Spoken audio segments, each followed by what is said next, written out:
Hola, bienvenidos. Welcome to Spanish Speakers, where we all speak Spanish. My name is Lucia, and today I have prepared a lesson on masculine and feminine in Spanish. So if you're looking to learn Spanish with a solid foundation, hang around here. Before we start with today's lesson, I'm going to quickly go over last week's expression. Do you remember? Hacer gracia algo. Yes? So what does it mean, hacer gracia algo? Well, we have had lots of comments about this aspect and many of you have got it right. But for those that maybe have some doubts, I'm going to explain. Gracia reminds us of gracias. So we all know what gracias means. Yes, that's correct. It means thank you. But hacer gracia, literally, hacer gracia would be to do grace, to do thanks. Gracia, la gracia,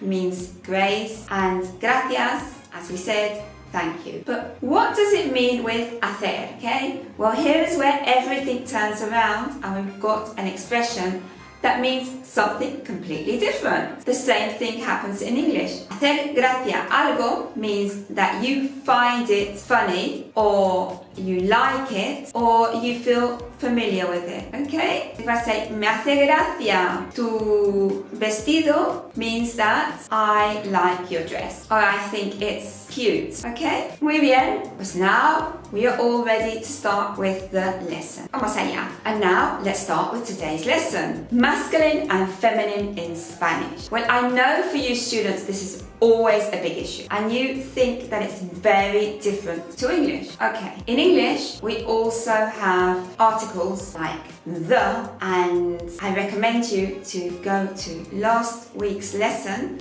and review it, this aspect, because it is crucial for your Spanish to understand it, and so in the future you can evolve properly as a Spanish speaker, okay? Anyway, the in English is el and la in Spanish. El and la go together with nouns. Yes. What is a noun? A noun is a name of person or of an object, thing or item. So we have names of people, for example, I am Lucia, soy Lucia, or names of mountains, por ejemplo, la montaña Everest, the Everest, or de ciudades, cities or countries, como por ejemplo London. Yes, it's the name of a city. And then we've got names of objects. So now we're going to focus on the names of objects. We have, for example, house, car, book. Yes, in Spanish, house, casa. Notice that casa ends in an A. Therefore, it's a feminine word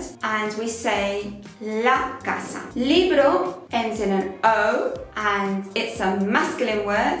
Therefore, we say el libro. And coche ends in an E and it's a masculine word and we say el coche. Okay, you're all following me? Great. Okay, so we've got feminine and masculine words. Okay. Yes, I can hear sometimes there are exceptions, but the exceptions are 5% of Spanish words. So we don't need to focus and worry about the exception. We need to focus on the general rule. The general rule of the gender, if it's a feminine or masculine word, is it ends in an A, it's feminine. And if a word ends in an O or an E, it's masculine. Okay. I'm quickly going to go over a few exceptions so you notice the difference. For example, the word sofa. Sofa ends in an A, but it's a masculine word, el sofá, because it's an exception. And for example, torre, tower, ends in an E, but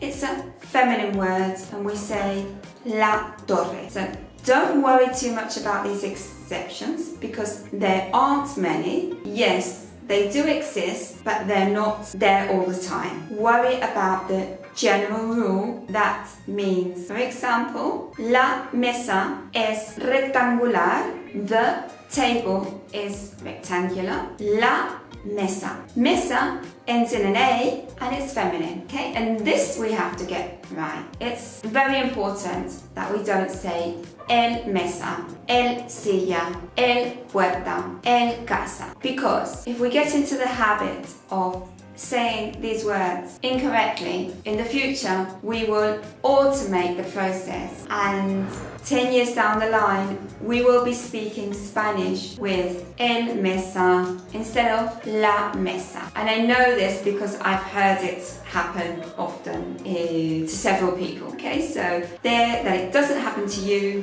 follow this rule. And then outside of the exceptions, there are words that are always feminine and they end in dad. Okay, so all the words in Spanish that end in dad, in English they end in ty. For example, ciudad, city, intensidad, intensity, universidad, university, comunidad, community. Remember to follow us on Spanish Speakers Community. Okay, and then we've got words that are also always feminine that end in ción, como por ejemplo comunicación, canción, conversación. Comunicación, communication. Canción, song. Conversación, conversation. And then we have also words that end in ción, like televisión, television, inversión, investment, or words that end in hora,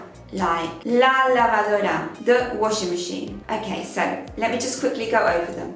Words that end in dad, words that end in ción, words that end in ción, words that end in hora are always feminine, 100%, without any exceptions, okay? And then words that end in or, like ordenador, despertador, are masculine. And a quick example for you. Despertador and alarma are the same item. El despertador is masculine and la alarma, the alarm, is feminine. We're talking about the same thing with two different words. El despertador, la alarma, and one is masculine and the other one is feminine, okay? So I hope you enjoyed today's lesson, and now we are going to go on to the tip. Okay, so now you are listening to somebody speak and all of a sudden you don't understand a word and you paralyze on that word and you freeze and you think, oh gosh, what is that word? I've heard it sometime but can't remember what it means, or I've never come across that word, okay? And what do you need to do? You need to continue flowing to the end of the sentence and even to when the other person stops explaining what they are trying to say, okay? Why do you need to do this? Because if not, you will miss the next words, and you will get lost and you will miss out on many things they are saying where you could possibly understand the word, okay? So don't freeze, don't understand the word. Flow and continue listening and you'll be fine. You'll be able to work out the gist with, actually, even with 2 or 3 words, they can put you on the right track of understanding what that other person is trying to explain or communicate, okay? Pues that's our tip for today. Next week, I'll be here with another tip. And now we are coming to the end of today's lesson, and I want to invite you to subscribe to our channel. If you like the video, give us a like or even a super thanks. And if you want to know more about us, you can visit our webpage that you find below the address, where you can subscribe and you will get a free gift if you do so, a basic Spanish course.